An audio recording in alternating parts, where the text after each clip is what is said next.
এখন আমরা আমাদের যে অধ্যায় পৌরনীতি ও নাগরিকতা যে বইটি, এই বইটি তৃতীয় অধ্যায় পড়ব। এই অধ্যায়টা হচ্ছে সব থেকে সহজ এবং সব থেকে ছোট, এবং এই অধ্যায় থেকে প্রশ্নের উত্তরও তুলনামূলকভাবে সহজে করা যায়, আর প্রশ্নের টাইপগুলোও কম। তো আমরা অধ্যায়টা শুরু করি নাকি? তো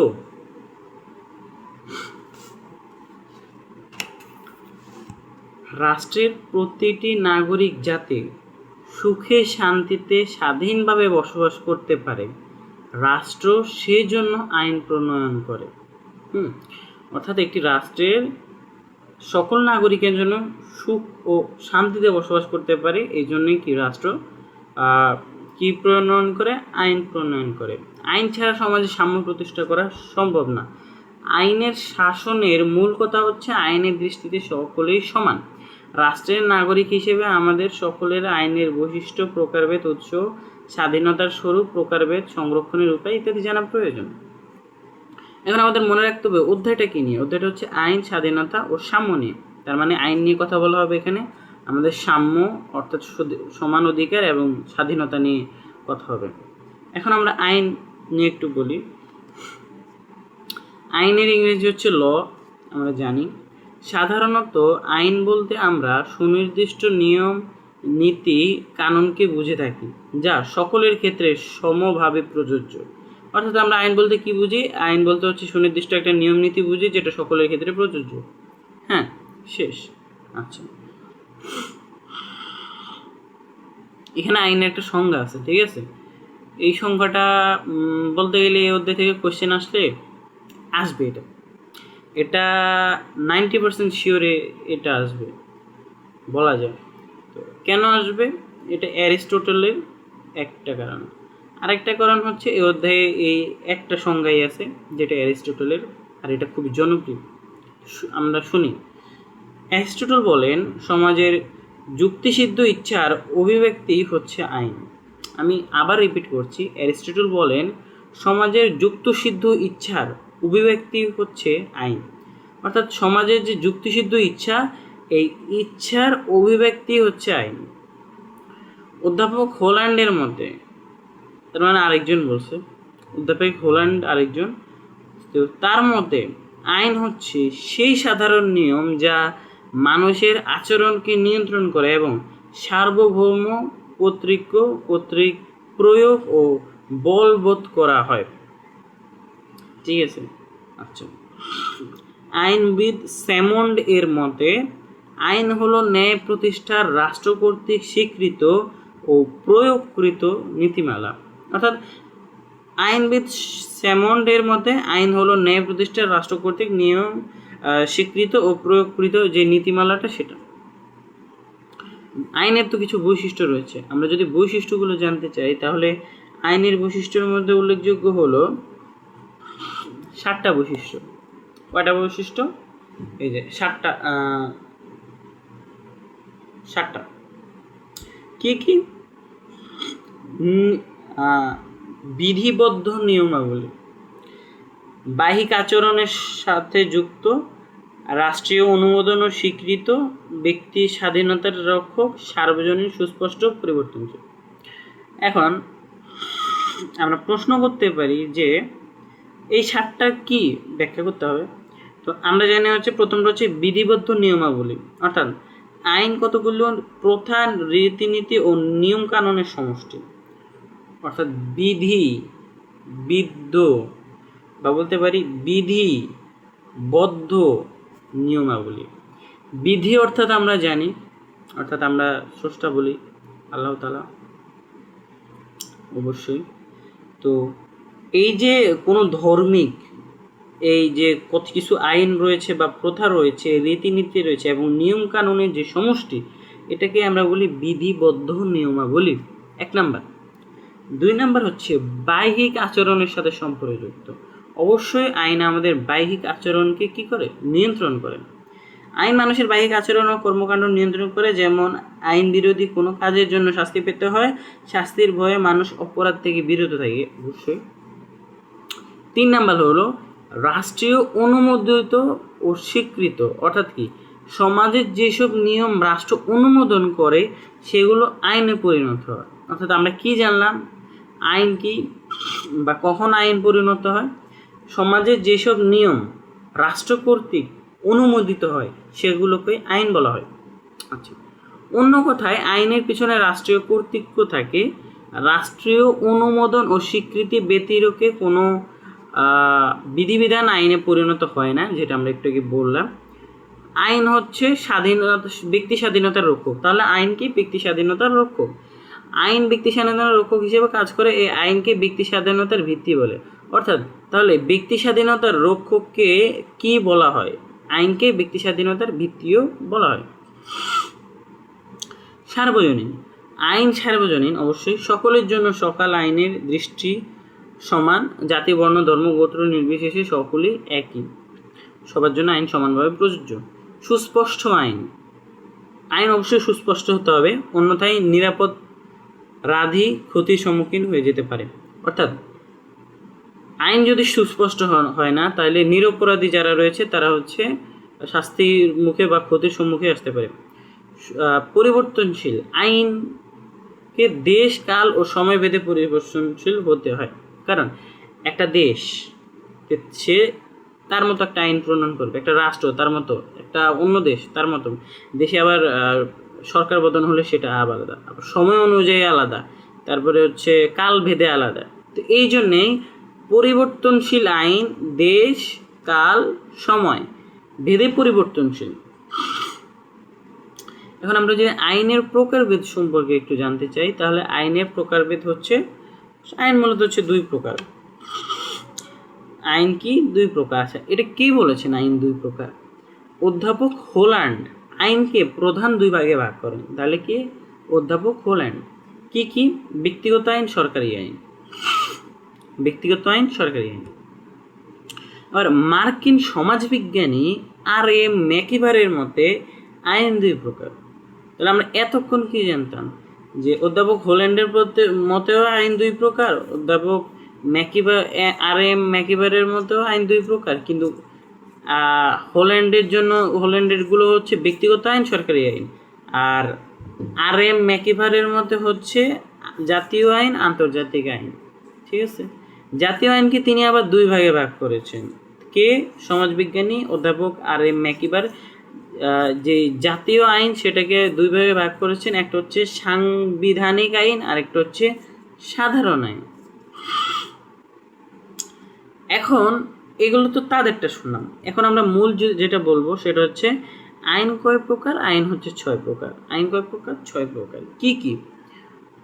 শাসনতান্ত্রিক আইন, সাধারণভাবে প্রণীত আইন, প্রথাভিত্তিক সাধারণ আইন, বিভাগীয় কর্মকর্তা কর্তৃক প্রণীত আইন, শাসন বিভাগীয় আইন, আন্তর্জাতিক আইন। কয়টা হইল? 6টা। শাসন বিভাগীয় আইন, আন্তর্জাতিক আইন, শাসনতান্ত্রিক আইন, সাধারণভাবে প্রণীত যেসব আইন রয়েছে, বিভাগীয় কর্মকর্তা প্রণীত আইন, ইত্যাদি ইত্যাদি। আমরা বুঝলাম এই 6 প্রকার। আবার আইন সাধারণত 3 প্রকার। আইন সাধারণত কয় প্রকার? 3 প্রকার। রাষ্ট্র সম্পর্কিত আইন, ব্যক্তি সম্পর্কিত আইন, আন্তর্জাতিক সম্পর্কিত আইন। এখন প্রশ্ন আসতে পারে, একটু আগেও তো আইন পড়লাম 6 প্রকার। ওটা হচ্ছে আইনের উৎসের ভিত্তিতে, আর এটা হচ্ছে সাধারণত আইন। ঠিক আছে? একটা উৎসের ভিত্তিতে, একটা এমনি সাধারণ আইন। 3 প্রকার: রাষ্ট্র সম্পর্কিত আইন, ব্যক্তি সম্পর্কিত আইন, আন্তর্জাতিক সম্পর্কিত আইন। তো রাষ্ট্র সম্পর্কিত আইন রাষ্ট্র কর্তৃক প্রণীত ও বলবৎকৃত নিয়মকানুনই হলো রাষ্ট্র সম্পর্কিত আইন। অর্থাৎ এত কিছু না, প্যাচের কিছু না, রাষ্ট্র কর্তৃক প্রণীত ও জোরকৃত নিয়ম কানুন হলো রাষ্ট্র কর্তৃক আইন, বা রাষ্ট্র কর্তৃক স্বীকৃত যেসব আইন রয়েছে সেগুলো হচ্ছে রাষ্ট্র কর্তৃক আইন। সমাজে রাষ্ট্র পরিচালনা করতে নানা ধরনের আইন প্রণয়ন করতে হয়। রাষ্ট্র সম্পর্কিত আইন সাধারণত আইনসভা বা পার্লামেন্ট প্রণীত হয়ে থাকে। এটা মোস্ট ইম্পর্টেন্ট যে রাষ্ট্র সম্পর্কিত আইন সাধারণত কে প্রণীত করে? আইনসভা বা পার্লামেন্ট। বুঝতে পারছি আমরা?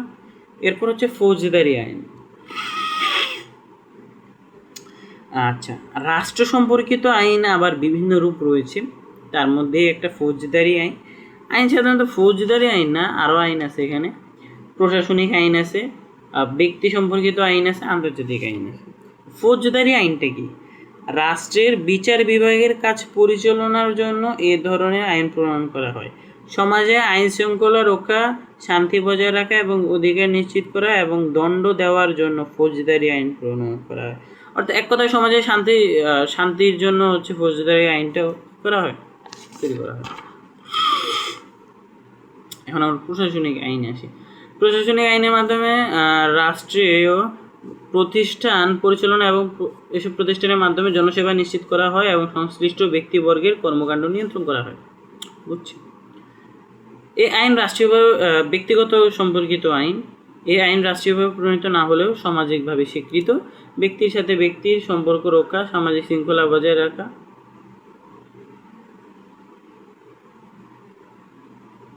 এই আইনকে প্রণয়ন ও প্রয়োগ করে থাকে। যেমন চুরি ও দলিল সংক্রান্ত চুক্তি ও দলিল সংক্রান্ত আইন, এটা কি ব্যক্তিগত আইন। পরীক্ষায় আসতে পারে চুক্তি ও দলিল সংক্রান্ত আইন কি আইন? তাহলে আমরা কি বলবো? ব্যক্তি সম্পর্কিত আইন বলবো না, আবার প্রশাসনিক আইন কি বলবো? চুক্তি এবং দলিল সংক্রান্ত আইন হচ্ছে ব্যক্তি সম্পর্কিত আইন। এরপর আইন সংক্রান্ত আইন। আচ্ছা, আইন এক রাষ্ট্রের সাথে অন্য রাষ্ট্রের সম্পর্ক রক্ষার জন্য যে আইন প্রণয়ন ও প্রয়োগ করা হয় তাকে আন্তর্জাতিক বলে। অর্থাৎ একটা রাষ্ট্রের সাথে আরেকটা রাষ্ট্রের যে সম্পর্ক, এই সম্পর্ক রক্ষার জন্য একটা আইন তৈরি করা হয়, এই আইনকে আমরা কি বলবো? আন্তর্জাতিক আইন। আইনের কিছু উৎস আছে, উৎসগুলো কি কি? আইনের উৎস হচ্ছে, এটা ইম্পর্টেন্ট, এটা মুখস্থ করতে হবে।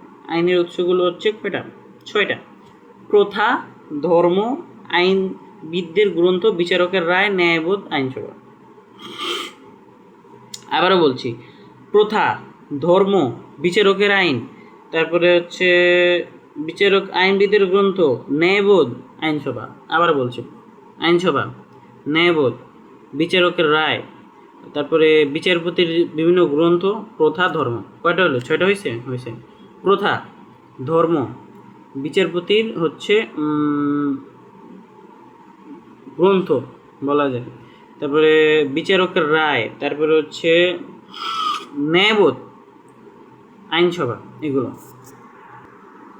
আচ্ছা, এখন আমরা একটু বিস্তারিত জানি। প্রথা কি?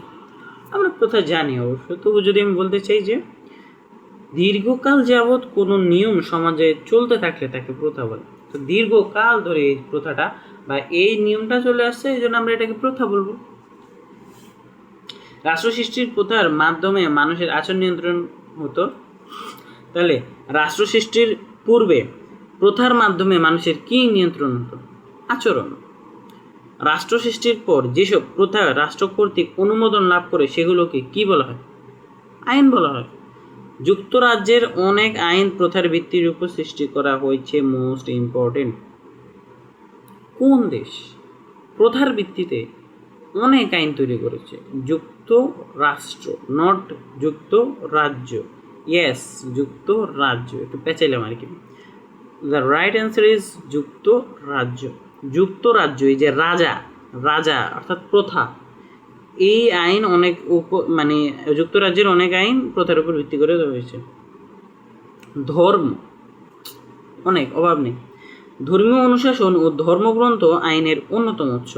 সকল ধর্মের কিছু অনুশাসন রয়েছে যা ওই ধর্মের অনুসারীরা মেনে চলে।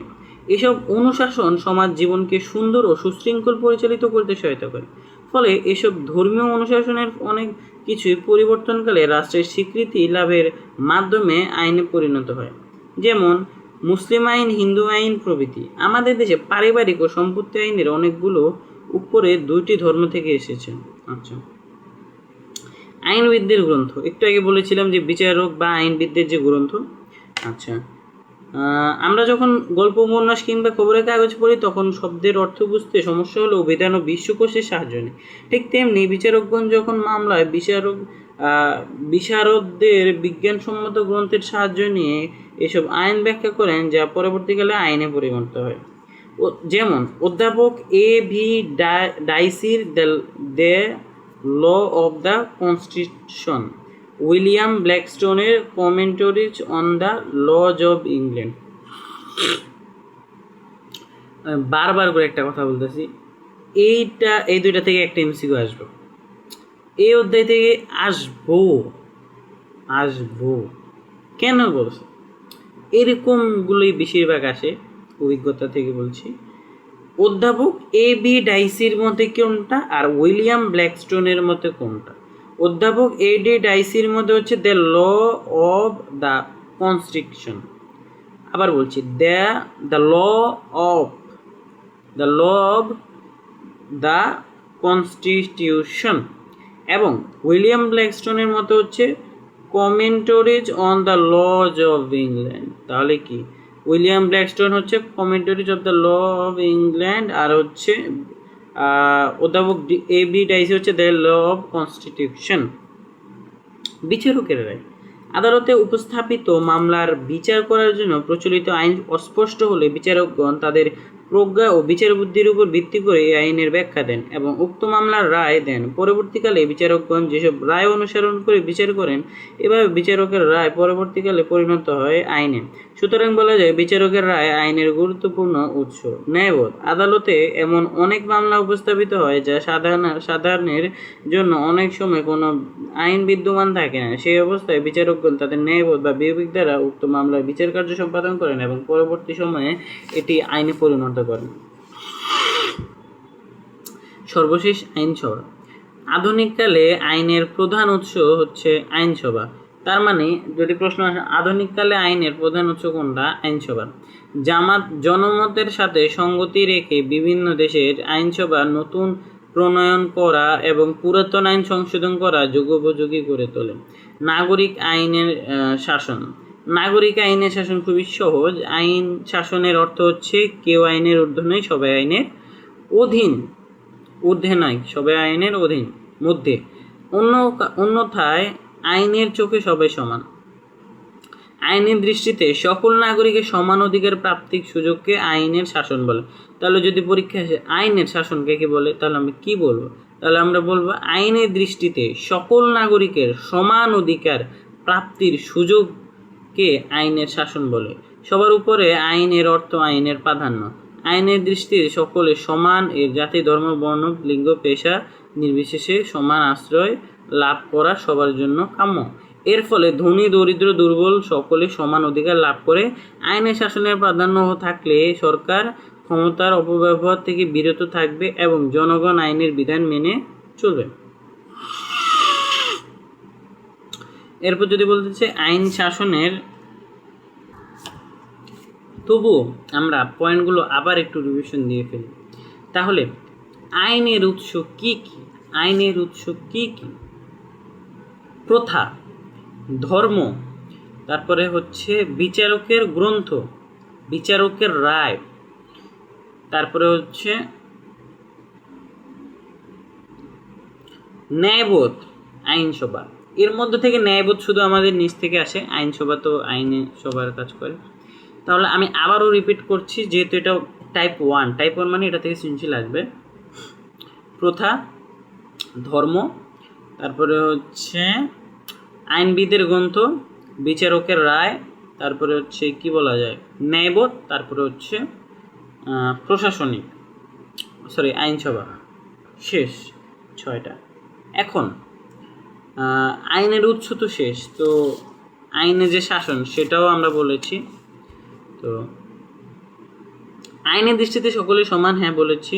আইনের শাসনের প্রাধান্য থাকলে সরকার ক্ষমতা অপব্যবহার থেকে বিরত থাকবে। কোন শাসনের প্রাধান্য থাকলে সরকার ক্ষমতার অপব্যবহার থেকে বিরত থাকবে? আইন শাসনের। আইনের শাসনের গুরুত্ব অপরিসীম। আইন না থাকলে সমাজে অনাচার, অরাজকতা সৃষ্টি হয়। আইনের শাসন অনুপস্থিত থাকলে নাগরিক স্বাধীনতা, গ্রন্থ, সামাজিক মূল্যবোধ, সাম্য কিছুই থাকে না। সাম্য, স্বাধীনতা ও মৌলিক অধিকার প্রতিষ্ঠার জন্য আইনের শাসন অত্যাবশ্যক। সামাজিক সাম্য, নাগরিক অধিকার, গণতান্ত্রিক সমাজ ও স্থিতিশীল রাষ্ট্র ব্যবস্থার জন্য আইন শাসন অপরিহার্য। আইনের শাসন একটি সভ্য সমাজের মানদণ্ড। তাহলে কিসের শাসন একটি সভ্য সমাজের মানদণ্ড? আইন। বা একটি সভ্য সমাজের মানদণ্ড কি? আইন। এখন আমরা জানবো স্বাধীনতা সম্পর্কে। এতক্ষণ তো জানলাম আইন, স্বাধীনতা, সাম্য। তো আমরা আইন শেষ, এখন স্বাধীনতায় আসবো। আচ্ছা, স্বাধীনতার বিভিন্ন স্বাধীনতাটা একটু বেসিক ক্লিয়ার করি। স্বাধীনতাটা আসলে কি আমরা জানি, আমাদের জানি আসলে, তারপরও বলে দিচ্ছি। স্বাধীনতার অর্থ বা সাধারণ অর্থে স্বাধীনতা বলতে নিজের ইচ্ছা অনুযায়ী যে কোনো কাজ করাকে বোঝায়, কিন্তু প্রকৃত স্বাধীনতা অর্থে স্বাধীনতা বলতে এ ধরনের অবাধ স্বাধীনতাকে বোঝায় না, কারণ সীমাহীন স্বাধীনতা সমাজে বিশৃঙ্খলা সৃষ্টি করে। উদাহরণস্বরূপ যদি আমরা একটা উদাহরণ দিয়ে বলতে চাই, তাহলে কাউকে ইচ্ছামতো সব কিছু করার স্বাধীনতা দিলে সমাজে অন্যদের ক্ষতি হতে পারে, যা এক অশান্তিপূর্ণ পরিবেশ সৃষ্টি করতে পারে। তাই পৌরনীতিতে স্বাধীনতার ভিন্ন অর্থে ব্যবহৃত হয়। অন্যের কাজে হস্তক্ষেপ বা বাধা সৃষ্টি না করে নিজের ইচ্ছানুযায়ী নির্দিষ্ট সীমার মধ্যে কাজ করে হলো স্বাধীনতা। যদি বলে পৌরনীতিতে স্বাধীনতা বলতে কি বুঝে, বলবো অন্যের কাজে হস্তক্ষেপ বা বাধা সৃষ্টি না করে নিজের ইচ্ছা অনুযায়ী নির্দিষ্ট একটা সীমার মধ্যে থাকাকেই স্বাধীনতা বলেন। অর্থাৎ স্বাধীনতা হলো এমন সুযোগ সুবিধা ও পরিবেশ যেখানে কেউ কারো ক্ষতি করে না, সকলেই নিজেদের অধিকার ভোগ করে। স্বাধীনতা ব্যক্তির ব্যক্তিত্ব বিকাশে সহায়তা করে এবং অধিকার ভোগের ক্ষেত্রে বাধা অপসারণ করে। আমরা জানি স্বাধীনতার রূপগুলো এখন জেনে আসি। এটাও একটা টাইপ, আইনের উৎস একটা টাইপ, স্বাধীনতার রূপগুলো বলতে গেলে একটা টাইপ। কি? ব্যক্তি স্বাধীনতা, সামাজিক স্বাধীনতা, রাজনৈতিক স্বাধীনতা, অর্থনৈতিক স্বাধীনতা, জাতীয় স্বাধীনতা। 5টা। এখন 5টা কি স্বাধীনতার মধ্যে যেহেতু পড়ে, তাহলে 5টা কি স্বাধীনতার রূপ। 5টা স্বাধীনতার কি আমরা জানি। ব্যক্তি স্বাধীনতা থাকে, সামাজিক স্বাধীনতা থাকে, রাজনৈতিক স্বাধীনতা থাকে, তারপরে হচ্ছে অর্থনৈতিক স্বাধীনতা থাকে। 4টা অলরেডি জানি। আরেকটা থাকে হচ্ছে আন্তর্জাতিক বা জাতীয়, যেটাকে বলি। তাহলে জাতীয় স্বাধীনতা শেষ।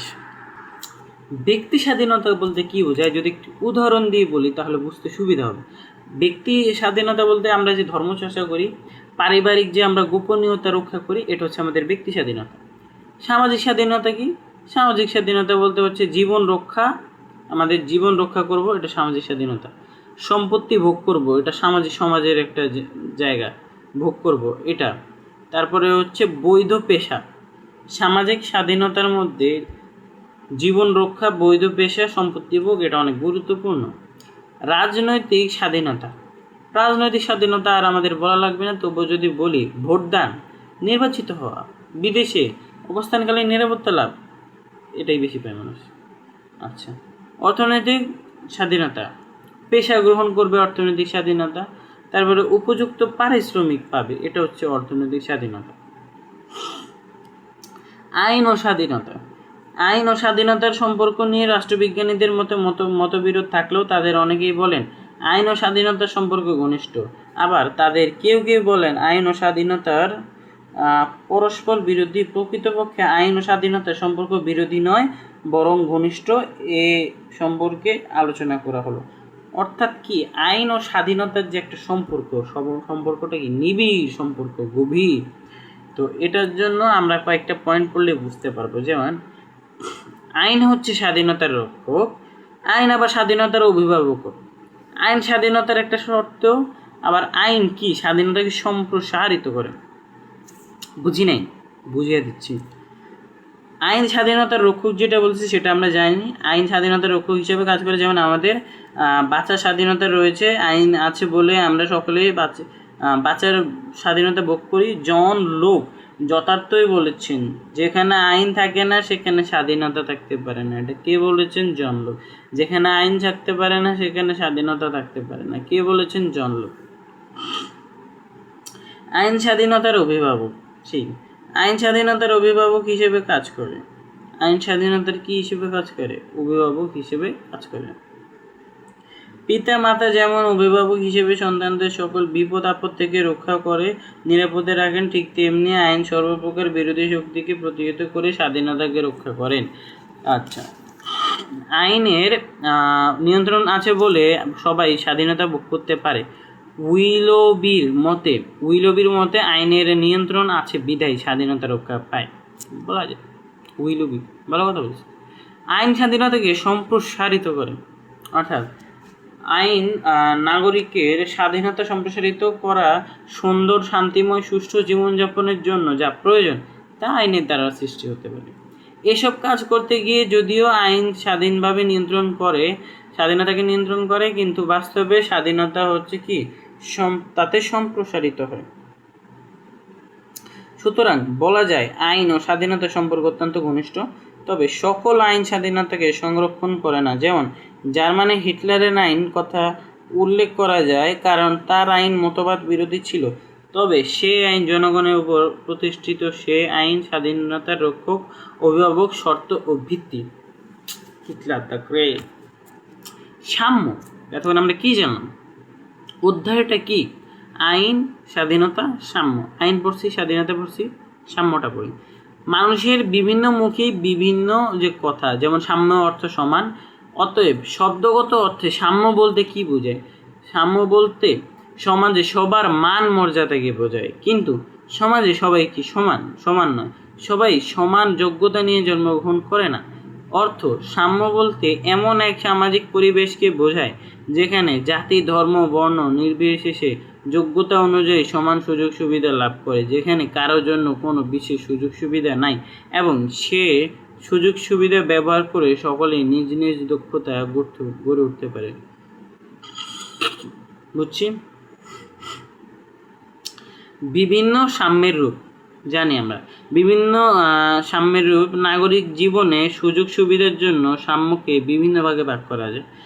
বইতে আছে 6টা ভাগে। 6টা ভাগ উল্লেখযোগ্য নয়, বাট 6টা ভাগই আছে। কি কি? সামাজিক সাম্য, রাজনৈতিক সাম্য, অর্থনৈতিক সাম্য, আইনগত সাম্য, স্বাভাবিক সাম্য, ব্যক্তিগত সাম্য। মোটামুটি মুখস্থ আসতেছে। ব্যক্তিগত সাম্য, সামাজিক সাম্য, অর্থনৈতিক সাম্য, পারিবারিক সাম্য বলা যায় না এখানে। আচ্ছা, আমরা বলতে পারবো যে ব্যক্তিগত সাম্য, স্বাভাবিক সাম্য। আচ্ছা, সামাজিক সাম্যটা কি? জাতি, বর্ণ, ধর্ম, লিঙ্গ, পেশা নির্বিশেষে সমাজের সকল সদস্যের সমানভাবে সামাজিক সুবিধা ভোগ করাকে সামাজিক সাম্য বলে। আচ্ছা, রাষ্ট্রীয় কাজে সকলের অংশগ্রহণের সুযোগ সুবিধা থাকাকে রাজনৈতিক সাম্য বলে। রাষ্ট্রীয় কাজে সকলের অংশগ্রহণের সুযোগ সুবিধা থাকাকে রাজনৈতিক সাম্য বলে। তাহলে আমি আবার এটা পড়ছি, কারণ এটা পরীক্ষাতে কি করতে পারে, এটা পরীক্ষাতে আসতে পারে। আচ্ছা, যোগ্যতা অনুযায়ী রাষ্ট্রীয় কাজে সকলের অংশগ্রহণ সুযোগ সুবিধা থাকাকে রাজনৈতিক সাম্য বলে। নাগরিকতা না অর্থনৈতিক সাম্যটা একটু পড়ি। যোগ্যতা অনুযায়ী প্রত্যেক কাজ করার ন্যায্য মজুরি পাওয়ার সুযোগকে অর্থনৈতিক সাম্য বলে। হ্যাঁ, বলা যায়। আইনগত সাম্য, জাতি, ধর্ম, বর্ণ নির্বিশেষে দৃষ্টিতে আইনে সকলের সঙ্গে সমান, অপরাধ গ্রেপ্তারও যথাযথ বিচার করতে হবে। স্বাধীনতার সাম্য, এর অর্থ জন্মগতভাবে মানুষ স্বাধীন এবং সমান, কিন্তু বাস্তবে স্বাগতভাবে প্রত্যেক মানুষ শারীরিক ও মানসিকভাবে সমান হতে পারে না। এই জন্য বর্তমানে স্বাভাবিক সাম্যের ধারণা প্রচলন হয়। তাহলে বর্তমানে কি সাম্য প্রচলন হয়? স্বাভাবিক সাম্য। ব্যক্তিগত সাম্য, জাতি, বর্ণ, বংশ, মর্যাদা ইত্যাদি নির্বিশেষে মানুষে কোনো ব্যবধান না করায় ব্যক্তিগত সাম্য বলে। সাম্য ও স্বাধীনতার সম্পর্ক, এই দুটো এসপি অর্থাৎ সংক্ষিপ্ততে মোস্ট ইম্পর্টেন্ট। কি আগে আমরা একটু সাধারণ করি। সাম্য স্বাধীনতার যে একটা সম্পর্ক, সাম্য স্বাধীনতার পারস্পরিক সম্পর্ক নিয়ে দুটি ধারণা রয়েছে। সাম্য স্বাধীনতা পরস্পর সম্পূরক এবং সাম্য স্বাধীনতা পরস্পর বিরোধী। তাহলে দুইটা পরস্পর সম্পূরক ও দুইটা পরস্পর বিরোধীও। কেমনে? পরস্পর নির্ভরশীল যেটা সেটা বলি। সাম্য ও স্বাধীনতা পরস্পর নির্ভরশীল। সাম্য ছাড়া স্বাধীনতার কথা যেমন কল্পনা করা যায় না, ঠিক তেমনি স্বাধীনতা ছাড়া আবার সাম্যের কথা কল্পনা করা যায় না। সুতরাং বলা যায়, আচ্ছা আমরা একটা বিশ্লেষণ করি। আইন ছাড়া স্বাধীনতা হয় না। স্বাধীনতা মানে কি? সবাই একটা নির্দিষ্টভাবে সবাই নিজ নিজ অধিকার পালন করে কি করবে? তাদের জীবনযাপন করবে, কিন্তু এই জীবনযাপন করতে তাদেরকে নিয়ন্ত্রণে রাখতে লাগবে আইন। এবং এই আইন করলে জনগণ কখন তা মানতে পারবে? যখন জনগণ স্বাধীন থাকবে। তাহলে বলা যায় যে স্বাধীনতার কথা যেমন কল্পনা করা যায়, তেমনি স্বাধীনতা ছাড়া সাম্যের কথা কল্পনা করা যায় না। গণতন্ত্রের ভিত্তি, সাম্য স্বাধীনতা গণতন্ত্রের ভিত্তিরূপে কাজ করে। সাম্য ছাড়া স্বাধীনতার যেমন কল্পনা করা যায় না, ঠিক তেমনি স্বাধীনতা ছাড়া সাম্যের কথা ভাবা যায় না। সুতরাং বলা যায় একটি রাষ্ট্র যত সাম্যভিত্তিক হবে সেখানে স্বাধীনতা তত নিশ্চিত হবে। গণতন্ত্রের ভিত্তি। আচ্ছা, সাম্য স্বাধীনতা গণতন্ত্রের ভিত্তিরূপে কাজ করে জনগণের অধিকার প্রতিষ্ঠা করতে যেমন সাম্যের দরকার হয় তেমনি স্বাধীনতার প্রয়োজন হয়। সাম্য ও স্বাধীনতার একই সঙ্গে বিরাজ না করলে গণতান্ত্রিক অধিকার ভোগ করা সম্ভব হতো না। সাম্য উঁচু নিচু ভেদাভেদ দূর করে আর স্বাধীনতাকে সকলের জন্য সুযোগ সুবিধা ভোগ করা কি বলে যেন এটাকে অধিকার দাঁড় করেন। আচ্ছা, তারপরে আসি পরিশেষে বলা যায় সাম্য ও স্বাধীনতা পরস্পর পরিপূরক ও সম্পূরক। রাজনৈতিক, সামাজিক, অর্থনৈতিক স্বাধীনতা ছাড়া রাষ্ট্রীয় কাজে অংশগ্রহণ, চলাফেরা ও জীবনাধারণের জন্য সাম্যভিত্তিক সমাজ গঠন করা সম্ভব হবে না। সমাজের সুবিধাগুলো সকলে মিলে সমানভাবে ভোগ করতে হলে স্বাধীনতার প্রয়োজন হয়। তাই বলা হয় যে সাম্য মানে স্বাধীনতা এবং স্বাধীনতা মানে সাম্য। এই অধ্যায়টা খুবই ছোট, আমরা যদি মনোযোগ দিয়ে পড়ি অধ্যায় থেকে যদি একটা সৃজনশীল আসে বলা যায় দেওয়া যাবে। আর এসপি